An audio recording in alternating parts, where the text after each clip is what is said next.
La grâce et la paix vous sont données de la part de Dieu notre Père, de Jésus-Christ notre Sauveur et du Saint-Esprit notre Consolateur. Bienvenue à chacun, chacune. Nous sommes réunis ici en la présence de Dieu avec nos attentes et portant avec nous les attentes du monde. Nous venons vers lui comme il vient vers nous en Jésus. Il sait par expérience à quoi ressemble notre vie.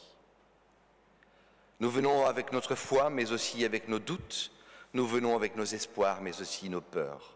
Nous venons tels que nous sommes, parce que c'est lui qui nous invite à le rejoindre. Et il a promis de jamais se détourner de nous. J'accueille aussi Laurent Ropp, un organiste qui a rejoint Nampoinaï. On a 2 organistes là-haut. Et dans un moment, nous aurons le plaisir d'entendre, après le psaume que nous allons antiphoner, le psaume qui va être chanté et joué là-haut. On aura le plaisir de les écouter et d'avoir les paroles qui sont là. Alors, approchons-nous donc avec confiance et ce respect rempli d'admiration pour louer Dieu et exprimer notre reconnaissance. Je propose le psaume 31, antiphoné. Comme ta perfection est immense pour ceux qui s'émerveillent en toi, elle ruisselle sur ceux qui mettent leur confiance en toi. Loin de la cruauté des hommes, tu les caches au secret de ton visage. Tu les caches dans les plis de ton manteau, loin des langues médisantes. Béni soit le Seigneur qui fit merveille dans sa tendresse pour moi. Il m'a gardé en lieu sûr. Et moi, j'en étais arrivé à penser, il ne veut plus de moi. Alors même que tu entendais mon appel, lorsque vers toi j'ai poussé un cri. Aimez Dieu, vous tous ses amis. Il prend soin de ceux qui s'appuient sur lui. Et l'orgueilleux reçoit son pauvre salaire. Reprenez courage. Ô les cœurs, vous tous, guetteurs de Dieu, gloire soit au Père, gloire au Fils, gloire au Saint-Esprit.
Je connais les projets que j'ai formés sur vous, dit l'Éternel, projets de paix et non de malheur, afin de vous donner un avenir et de l'espérance. Vous me prierez et je vous exaucerai. Vous me chercherez et vous me trouverez. Si vous me cherchez de tout votre cœur, je me laisserai trouver par vous, dit l'Éternel, vous serez mon peuple et je serai votre Dieu. Jérémie 29, les versets 11. Dieu s'adresse à son peuple captif à Babylone. Il a tenu promesse, il s'est laissé trouver. Nous pouvons relire ces versets aujourd'hui car cette promesse est aussi pour nous, pour chacun d'entre nous. Pour que nous puissions le trouver, Dieu a envoyé son Fils, Jésus. Il est né parmi nous, il a vécu comme nous, il est mort. Dans son amour pour Dieu, dans son amour, Dieu l'a ressuscité des morts, afin que nous croyions et que nous ayons la vie. Car Dieu a tant aimé le monde qu'il a donné son Fils unique, afin que quiconque croit en lui ne périsse pas, mais qu'il ait la vie éternelle. Tel que je suis, sans rien à moi.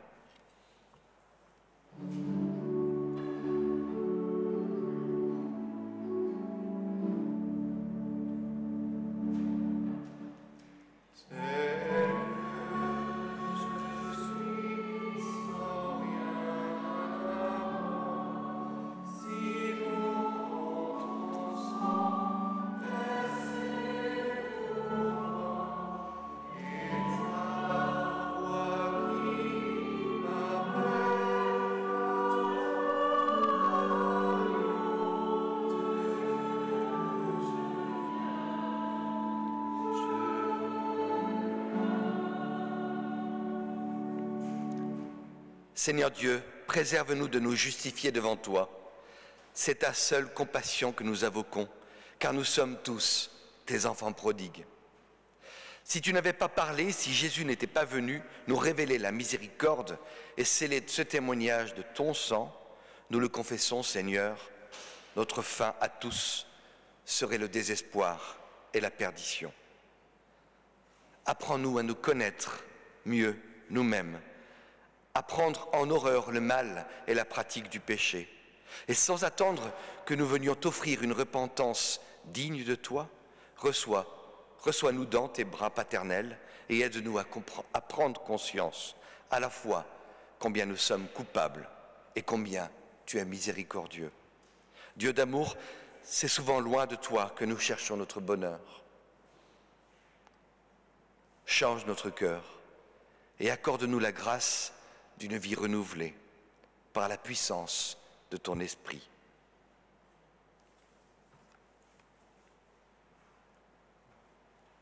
Tel que je suis.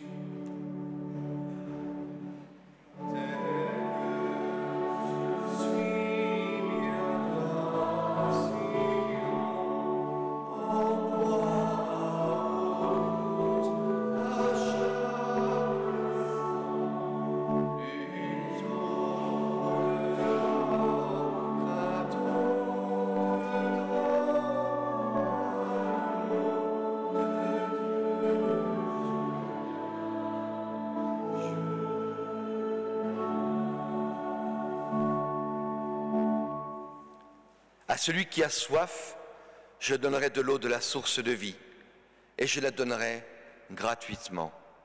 Vous qui avez soif d'une vie nouvelle, recevez l'assurance qu'effaçant tout ce qui est d'hier, Dieu fait en vous toutes choses nouvelles. Parole du Seigneur, mes bontés ne sont pas épuisées, mes compassions ne sont pas achevées, elles se renouvellent chaque matin, car inlassable est ma fidélité. Tel que nous sommes, nous pouvons recevoir cette grâce, nous abreuver de cette source de vie et entrer dans cette vie renouvelée que Dieu a préparée pour nous.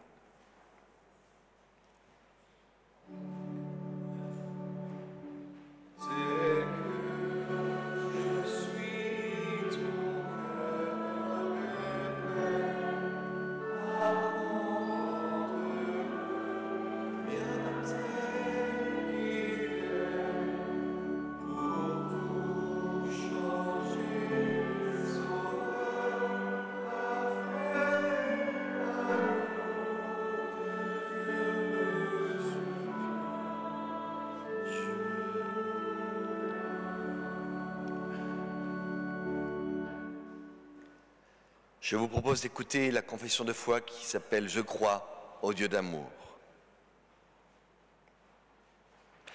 Je crois au Dieu d'amour, créateur du ciel et de la terre, créateur de la vie, pour la simple manifestation de son amour. Je crois en Jésus-Christ, il est venu nous guérir de nos peurs et nos colères, nous délivrer de nos suffisances, nous délivrer de toute forme d'oppression. Je crois en l'Esprit de Dieu, il œuvre en tous ceux et toutes celles qui se mettent à l'écoute de sa vérité et se tournent avant tout vers l'autre, plus qu'eux-mêmes. Je crois en la communauté des croyants, appelés à être au service de tous, afin de vivre ici le royaume de Dieu, ici et maintenant. Je crois en la promesse de Dieu de détruire le pouvoir du péché et le pouvoir de la mort. Il fait toutes choses nouvelles pour qu'advienne son règne de justice, son règne de paix. Amen.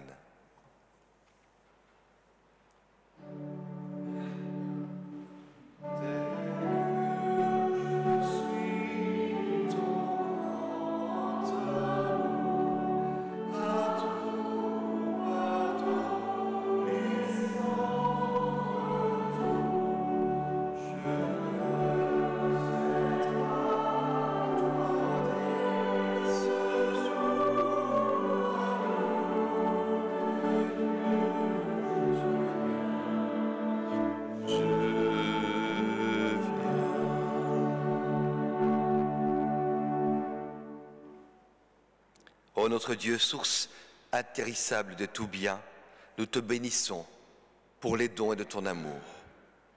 Fais-nous grâce d'écouter ta parole avec attention, avec respect, avec ferveur, avec un vrai désir de recevoir ce qu'elle nous promet et la volonté de pratiquer ce qu'elle nous encourage.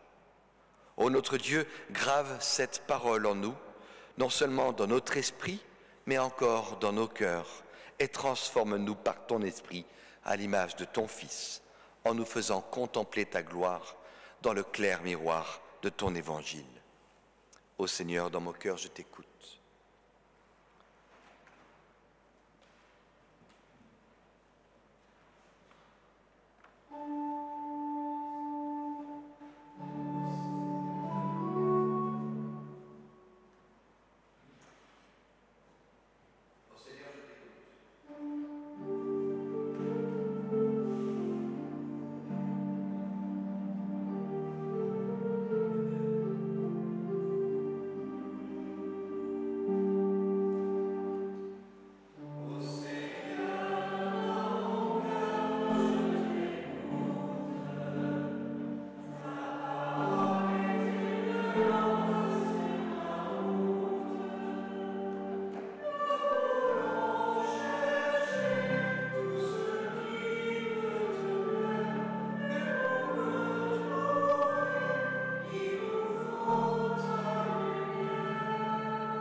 Nous lisons maintenant la parole de Dieu dans le livre de Jérémie, chapitre 9, les versets 22 et 23.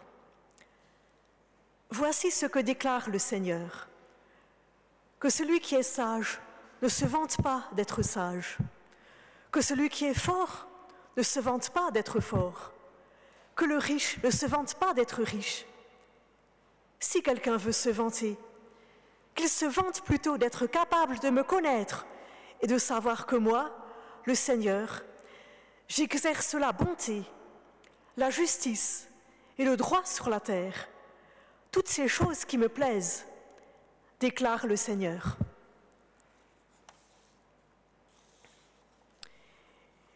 Et nous lisons ensuite dans l'Épître aux Philippiens, chapitre 2, les versets 12 et 13. Brillez comme des lumières dans le monde. Ainsi, très chers amis, vous avez toujours été obéissants quand je me trouvais auprès de vous. Eh bien, soyez-le encore plus maintenant que je suis absent. Agissez pour votre salut humblement, avec respect, car c'est Dieu qui agit parmi vous et qui vous donne de vouloir et d'agir selon son projet bienveillant.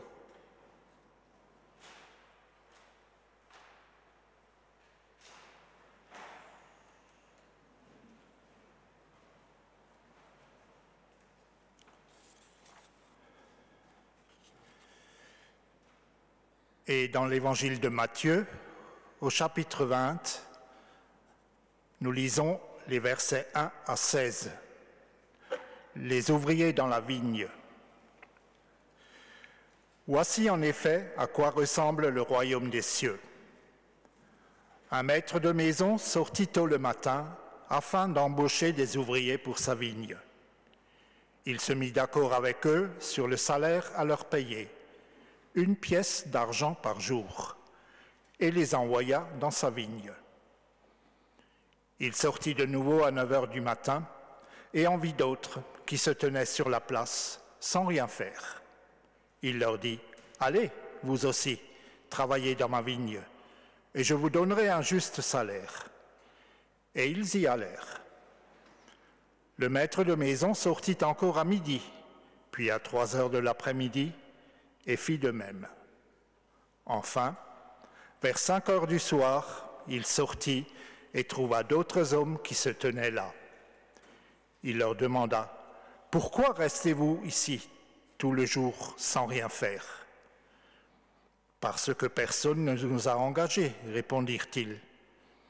Il leur dit, « Eh bien, allez vous aussi travailler dans ma vigne. » Quand vint le soir, le maître de la vigne dit à son contremaître, « Appelle les ouvriers et paye à chacun son salaire. Tu commenceras par les derniers engagés et tu termineras par les premiers engagés. » Ceux qui s'étaient mis au travail à 5 heures du soir vinrent et reçurent chacun 1 pièce d'argent. Quand ce fut le tour des premiers embauchés, ils pensèrent qu'ils recevraient plus. Mais on leur remit aussi à chacun 1 pièce d'argent. En la recevant, ils critiquaient le maître et disaient « Ces ouvriers engagés en dernier n'ont travaillé qu'1 heure, et tu les as payés comme nous qui avons supporté la fatigue d'une journée entière de travail sous un soleil brûlant. » Mais le maître répondit à l'un d'eux, « Mon ami, je ne te cause aucun tort. N'as-tu pas convenu avec moi de travailler pour 1 pièce d'argent par jour? Prends donc ton salaire et va-t'en. Je veux donner à ce dernier embauché autant qu'à toi. N'ai-je pas le droit de faire ce que je veux de mon argent? Ou bien es-tu jaloux parce que je suis bon? » Ainsi, ajouta Jésus, ceux qui sont les derniers seront les premiers, et ceux qui sont les premiers seront les derniers.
qu'ils sont beaux les pieds de ceux qui annoncent l'évangile de paix et apportent de bonnes nouvelles, de bonnes choses.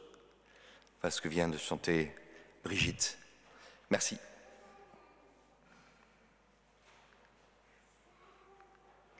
Ah, c'est ça, ça marche. Alors, nous avons lu aujourd'hui 3 textes qui défendent le salut à la fois par mérite et par grâce. C'est le sujet d'aujourd'hui, mérite et grâce. Et c'est assez surprenant, vous allons le voir ensemble, il y a des choses surprenantes dans ces textes que nous avons lus ensemble. Le premier, c'est en Jérémie 9, 23. Hop là. Si quelqu'un veut se vanter, qu'il se vante plutôt d'être capable de me connaître et de savoir que moi, le Seigneur, j'exerce la bonté, la justice et le droit sur la terre. Alors c'est un texte de l'Ancien Testament qui est surprenant puisqu'il nous laisse entendre une grâce sans mérite. Vraiment pas de quoi se vanter, alors que c'est un texte de l'Ancien Testament. Et on lit le texte suivant qui est Philippiens 2, verset 12. Agissez pour votre salut humblement avec respect. Et là, on est sur un texte de Paul. Travailler son salut. Alors, à plus rien y comprendre. L'Ancien Testament qui promeut la grâce et le Nouveau Testament qui propose le mérite. Paradoxal. Ensuite, le texte de l'Évangile. Une parole de Jésus qui présente le royaume de Dieu. Ainsi, ajouta Jésus, ceux qui sont les derniers seront les premiers, ceux qui sont les premiers seront les derniers. Moi, j'appelle ça la grâce à bon marché. Trop facile. C'est le thème de la parole des ouvriers de la vigne. L'ouvrier de la 11e heure a le même salaire que le premier. À mon avis, on ne fait pas des affaires longtemps dans ces conditions. Le lendemain, il n'a plus d'ouvriers à 8 heures. Hein. Il les a tous à 17 heures. Et oui, on est un peu tous comme ça. Moi j'appelle ça un peu la grâce au bon marché, trop facile. Et maintenant le texte du jour est en Ecclésiaste. Alors je vous propose la lecture. Durant ma fugitive existence, j'ai constaté que tout peut se produire. Un homme juste meurt avec son bon comportement et un homme mauvais continue à vivre avec sa méchanceté. Ne sois pas juste à l'excès, ni sage outre mesure. Pourquoi te détruire toi-même? Ne te laisse pas emporter par la méchanceté et ne te conduis pas de manière stupide. Pourquoi mourir avant l'heure? Il est bon de suivre à la fois ces 2 conseils, car celui qui reconnaît l'autorité de Dieu ne tombe pas dans l'excès.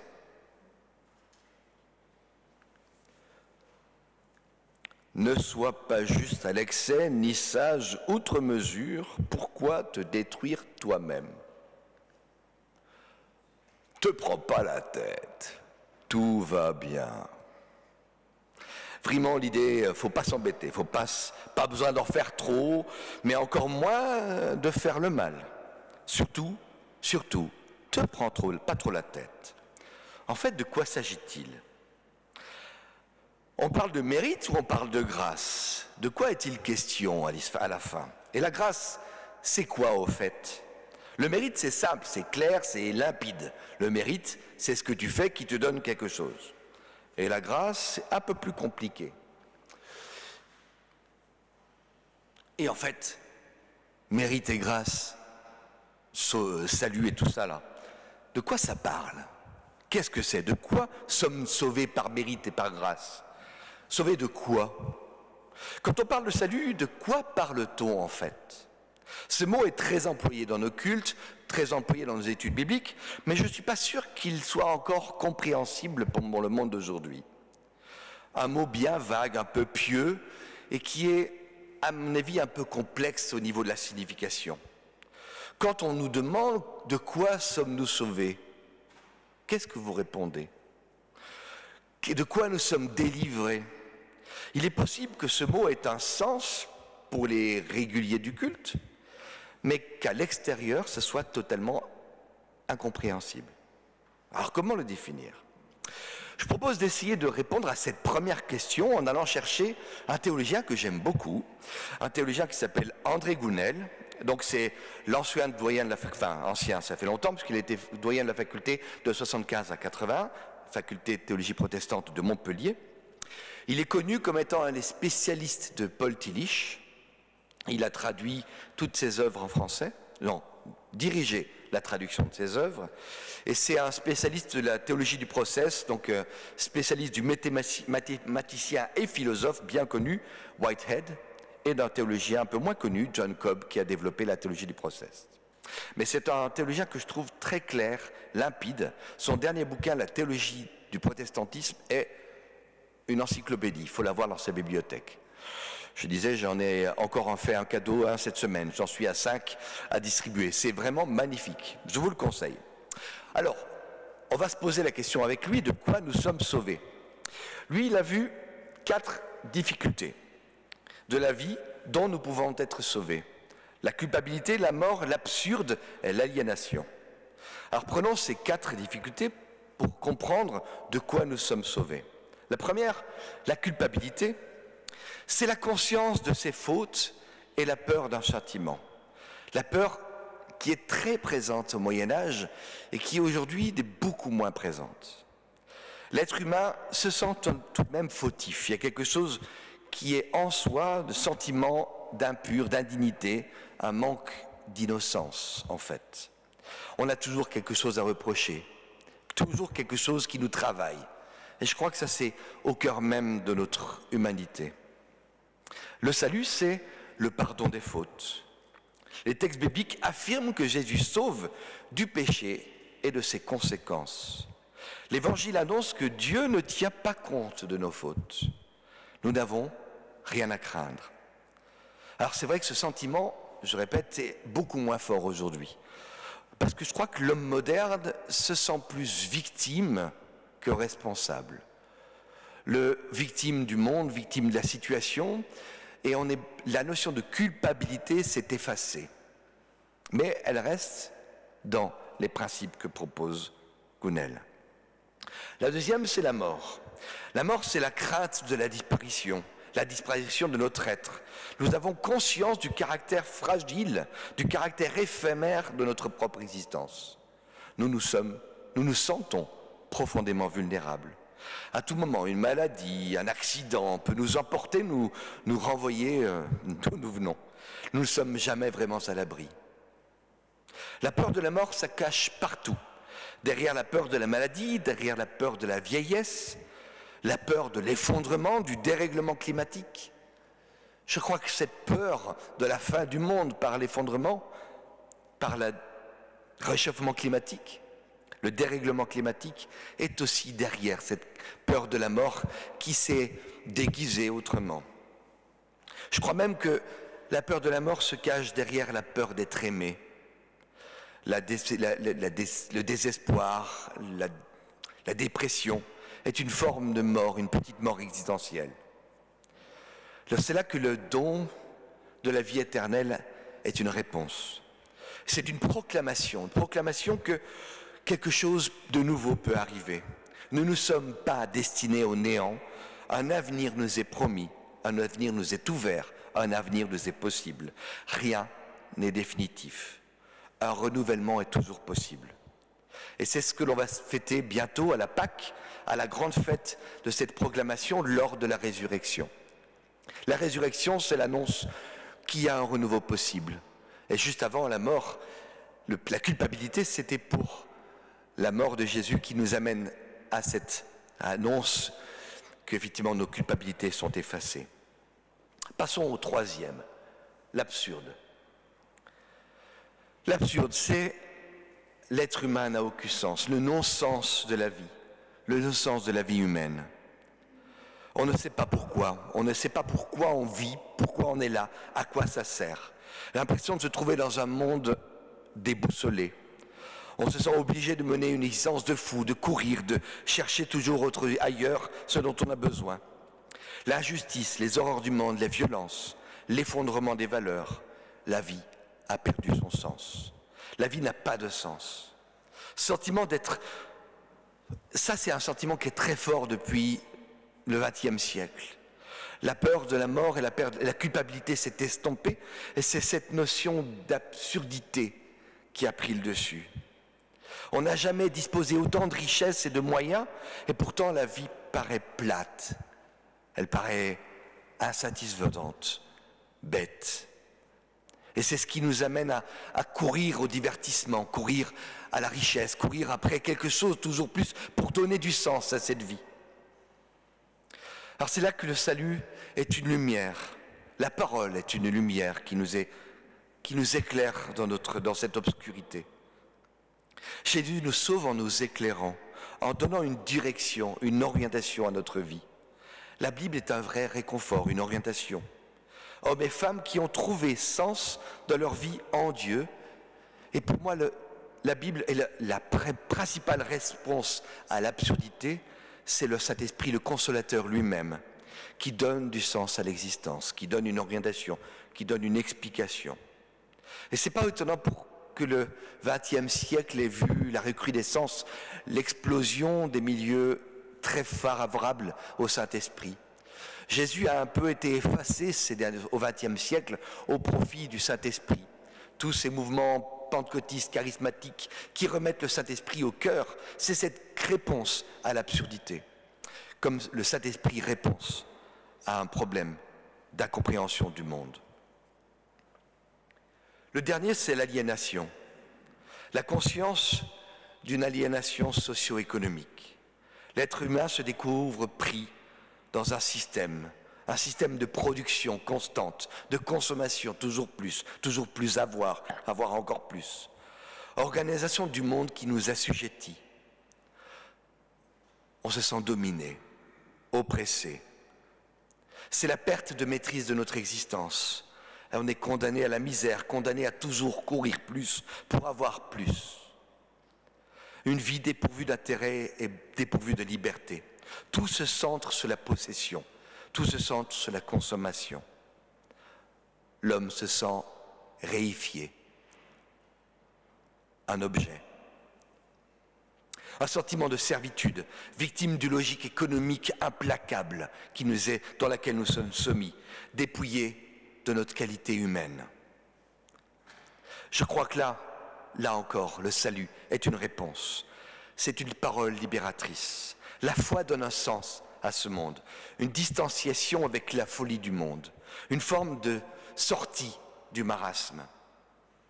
L'image de la sortie d'Égypte est magnifique. C'est celle de la sortie de l'esclavagisme, sortie d'un monde qui nous rend esclaves, d'un monde qui nous oppresse et qui nous exige. La sortie de l'esclavagisme, ce n'est pas changer le monde, mais c'est changer de regard sur ce monde, changer de règne. Au lieu d'être sous le règne de l'oppression, de la servitude, de l'aliénation, c'est rentrer dans le règne, un règne de Dieu. La transformation du monde, du règne de l'aliénation à celui de l'agapé, un monde d'amour. Je change de monde en changeant mon monde. Ça exige un fort engagement social et c'est ce qui se retrouve aussi au XXe siècle, un engagement social recrudescence. Alors pourquoi sommes-nous sauvés? Quel objectif? Quelle est la finalité? Alors ce premier point qui sur les quatre besoins de salut nous amène à ce besoin d'un monde nouveau. Nous voilà de retour devant cette notion de royaume de Dieu. Nous sommes tous malades de ces situations, mais peu d'entre nous prennent conscience de notre maladie. C'est ici l'annonce principale des évangiles, à mon avis.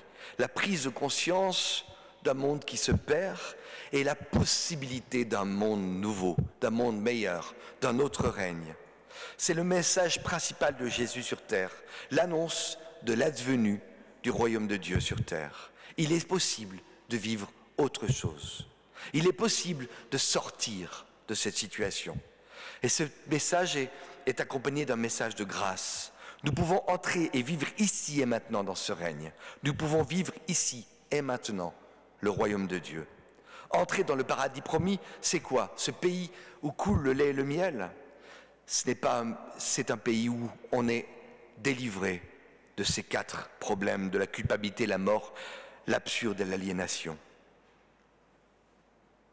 Nous sommes sauvés par grâce. Nous pouvons vivre ces guérisons, ces restaurations. Chacune de ces réponses nous sont offertes gratuitement. Mais voilà, il faut en prendre conscience. Ce ne sont pas des personnes en bonne santé qui ont besoin de médecins, mais les malades. Les personnes en bonne santé, ça n'existe pas. Quand on va chez le médecin, c'est qu'on a pris conscience que quelque chose ne va pas. Le médecin ne peut pas soigner le patient qu'il ne voit jamais. Pour apporter le soin, il faut qu'on aille voir le médecin. Donc avoir conscience de son mal. Prendre conscience que quelque chose ne marche plus, ne fonctionne pas, dysfonctionne. Prendre conscience d'avoir besoin du salut.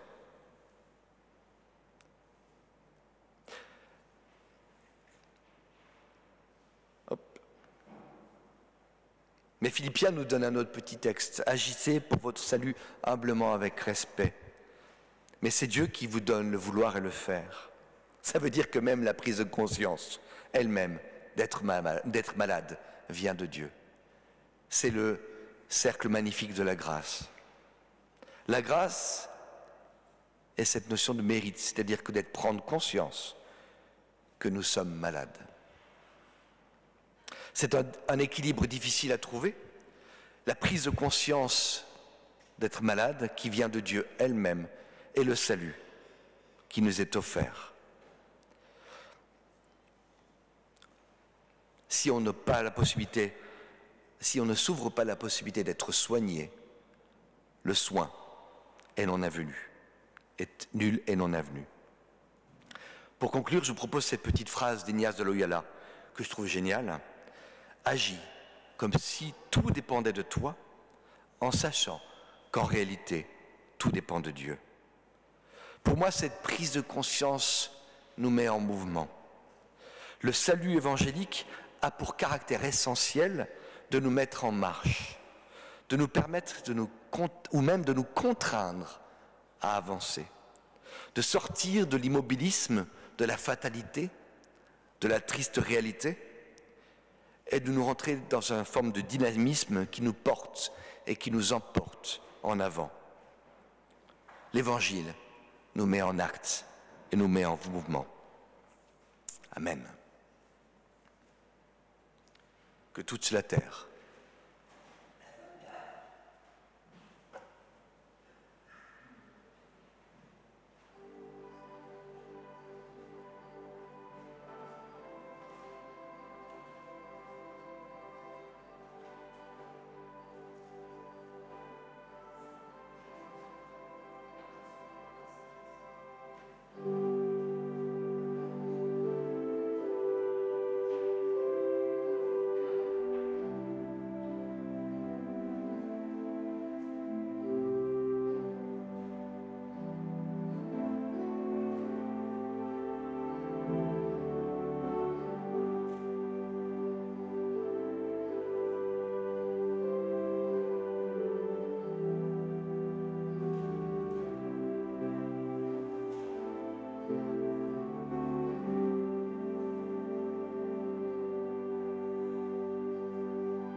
Prions.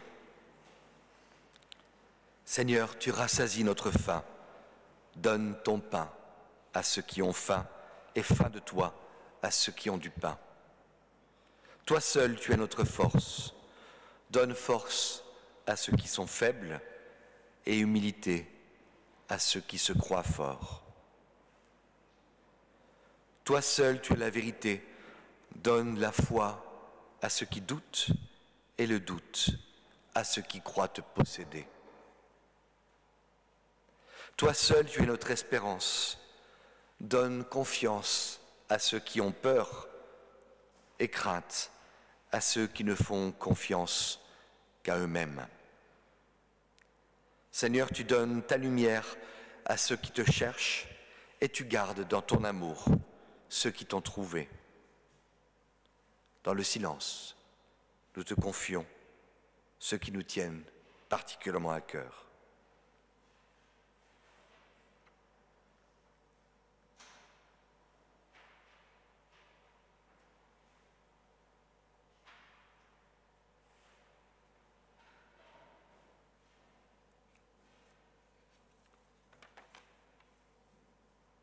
Seigneur, tu accueilles notre prière, tu reçois nos demandes et merci de remplir nos cœurs de ta tendresse et de ton amour. Amen.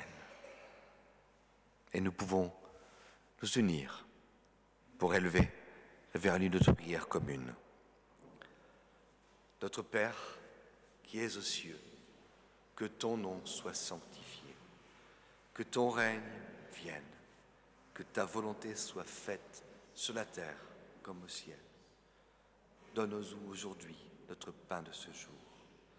Pardonne-nous nos offenses, comme nous pardonnons aussi à ceux qui nous ont offensés. Et ne nous laisse pas entrer en tentation, mais délivre-nous du mal, car c'est à toi qu'appartiennent le règne, la puissance et la gloire pour les siècles des siècles. Amen. Voici venu le temps de notre offrande. Elle vient en fin de culte comme une confession de foi, comme une louange, comme une reconnaissance.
Seigneur notre Dieu, tout ce que nous avons vient de toi. Tout ce qui est des cieux et la terre t'appartiennent. Et c'est de ta main que nous recevons toutes choses. Cette offrande est un retour que nous te présentons au service de l'Église. Donne-nous de pouvoir l'utiliser et l'employer avec sagesse. Amen. Prenons un cantique au Christ, splendeur du Dieu vivant.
Merci Brigitte.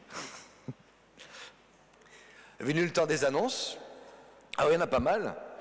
Déjà, un culte cette semaine, j'aurai le plaisir d'aller à la Fondation Jean Dolphus pour proposer enfin un culte. C'est un retour des cultes à la Fondation Jean Dolphus à 15h à l'EHPAD. Je crois que Lucien sera avec moi. Si d'autres personnes de Dornac veulent nous rejoindre, ça sera avec plaisir. Et dimanche prochain, le culte 23 février, ici même, et le 2 mars, ici même encore avec Sainte-Seine et l'annonce d'un agapé. Les études bibliques, demain, à Dornac, nous continuons l'étude je ne sais même plus ce qu'on étudie, Luc. Osco Brigitte, c'est ça? On est à Luc 4, c'est ça, hein? Et le 19 février, à leur soirée animation biblique, je me suis dit qu'on a un problème de chauffage ici. Je me demande si on ne va pas le faire plutôt à la rue de la Synagogue, parce qu'on pourra avoir un chauffage. S'il y a des personnes qui veulent participer à l'animation biblique de ce 19 février, n'hésitez pas à m'en faire part, et je mettrai un petit mot ici pour dire qu'on soit plutôt à la rue de la Synagogue, au chaud, puisqu'on a un souci avec le chauffage ici, tant qu'il n'est pas résolu, qu'on se mette en endroit chaud. Donc à la salle paroissiale, à la salle presbytérale, je l'appelle comme ça, au premier étage, à la rue de la Synagogue, on aura vraiment de quoi vivre un moment sympathique au chaud. Comment ? Sinon, il y a Saint-Jean, mais la salle là-haut, elle est toujours maintenue bien au chaud. C'est très vite à remplir, à monter en température. On ne manque pas de salle. Et puis, ma foi, pourquoi pas, le 26 février, ça sera guerre et paix. On revit quelque chose qu'on n'avait pas pu vivre. Ah, ça va être chaud, guerre et paix. On verra si on le vit aussi où on le vit. On sait, dans le groupe, ma foi, pourquoi pas. Ça peut être au dernier moment pour qu'on décide de lieu. Il y a un petit groupe, un WhatsApp qui communique là-dessus. Et puis les prochains, ceux de mars que j'annonce, déjà, le 3 mars à Ilzac, 12 mars à Terre-Nouvelle et le 13 mars c'est 13 mars à Terre-Nouvelle et le 12 mars c'est aussi le deuxième fois de donc je passe après le 12 mars, c'est Injustice divine, encore un sujet bien sympathique que l'on va attaquer à ma foi pourquoi pas. Des sujets sympathiques. Le titre Injustice divine est là pour provoquer, c'est pas du tout le genre de ma foi pourquoi pas. Hein. Annonces diverses, il y en a pas mal aussi. Le 18 février, cette semaine, accueil inclusif à Sainte-Marie. Le 25 février, la pastorale du consistoire à la sphère presbytérale, donc la pastorale de tous les pasteurs du consistoire qui sont invités. Le 25 février, Abemus Ciné, la religieuse de Diderot, au cinéma Le Palace. Le 1er mars, il y a plusieurs activités. Le matin, Godliplay à Ilzac. Et l'après-midi, vous êtes tous invités à nous rejoindre à Saint-Marc pour un temps de réflexion autour du projet paroissial de la dynamique mulhousienne. Donc nous avons un temps de travail qui est prévu 3 heures. On a prévu un beau travail ensemble et on va ensemble réfléchir de quelle église nous voulons en tant que paroisse de la dynamique mulhousienne pour les 5 ans à venir. Richard sera là et on va animer ça avec Joachim, Francis et moi-même. Le 4 mars, une conférence qui est intéressante à laquelle je vous encourage, donc à la Maison diocésaine où il y aura James Woody qui vient pour nous parler de nos vies portées à l'incandescence. Il nous a déjà parlé de ce sujet, je pense que ça vaut le coup de l'écouter. Le 5 mars, un conseil presbytéral, mais celui de Saint-Jean, ou conseil presbytéral de centre-ville, qui aura lieu donc à Terre-Nouvelle. On a cherché un lieu pour se garer. Le 6 mars, encore une conférence au Conservatoire de Mulhouse, les Sacrées Femmes. Il y a 4 femmes qui vont représenter 4 religions qui vont discourir ensemble, dont Céline Sauvage, si je ne me trompe pas. Le 7 mars, le JMP, le Journal mondial de la prière, organisé par Sonia à Dornac, donc à 14h, à 16h, au temple protestant de Dornac. C'est pas à 16h, c'est à 14h, tu as raison. C'est encore, à chaque fois, il y a une erreur quelque part dans mes annonces. Il faut que je fasse exprès, comme ça, vous êtes là pour vérifier avec moi si je fais des erreurs. Et le 8 mars, le catéchisme, on va faire une découverte. La semaine dernière, on était avec les jeunes catéchumènes à Strasbourg pour découvrir le Strasbourg protestant. Et là, ils vont faire une découverte du Mulhouse protestant. Ils en auront plein la tête, je vous garantis. Et le conseil presbytéral de Mulhouse qui a lieu le 12 mars. Voilà les annonces assez chargées pour les semaines à venir.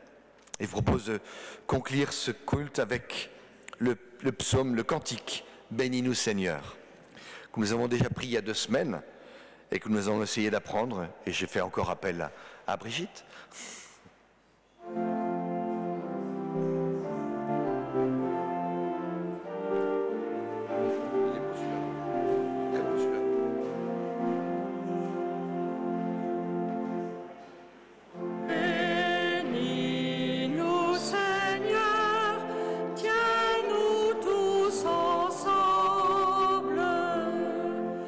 Pour être du Christ, témoin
J'ai vu que les paroles ont fait tiquer plusieurs d'entre vous.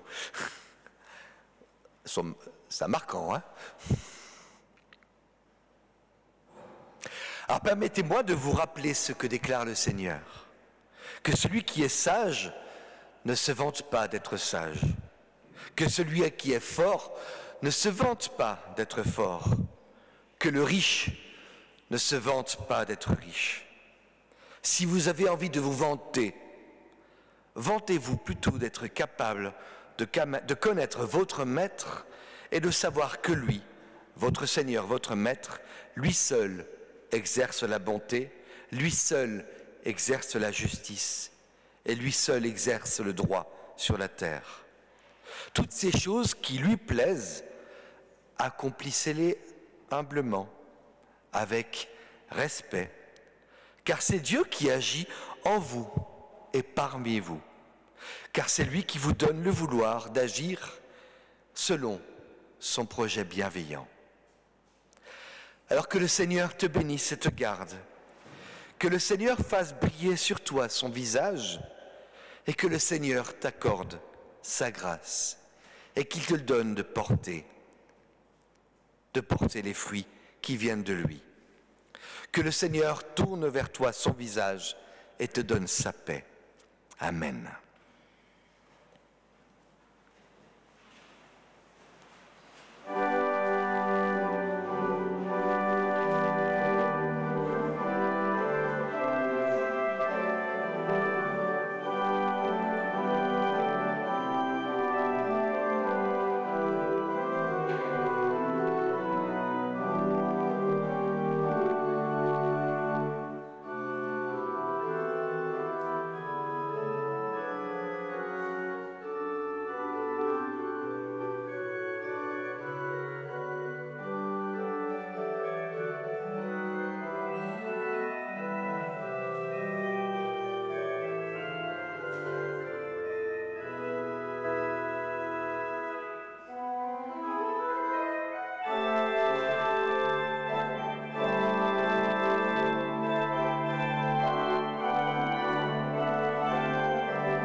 Merci à nos deux organistes, donc Nampoina et puis Laurent, qui est... Merci à toi Laurent pour ce plaisir de faire de voir un nouvel organiste avec nous. Et vous êtes invités forcément, hein, comme tout dimanche midi, à un petit apéritif au fond. Bon dimanche à vous.